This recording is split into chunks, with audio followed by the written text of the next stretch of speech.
আসসালামু আলাইকুম। আমি এখন আছি রাজবাড়ী জেলার বালিয়াকান্দি থানার সোনাপুর হাটে।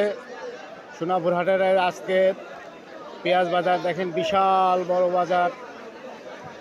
ক্যামেরার সামনে যতদূর দেখা যায় একেবারে রাস্তা পর্যন্ত পেঁয়াজের বাজার। আজকে মাথার পেঁয়াজ বিক্রি হলো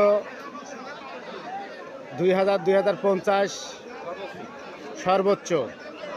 সর্বোচ্চ বিক্রি হলো 2050 টাকা মন।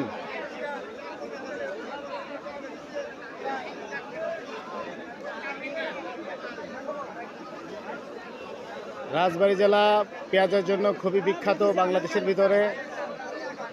এই যে আমার ভাই পেঁয়াজ নিয়ে আসছে। রাজবাড়ী জেলার বৃহত্তম হাট সোনাপুরের পেঁয়াজ হাট। দেখেন ক্যামেরার সামনে যতদূর দেখা যায়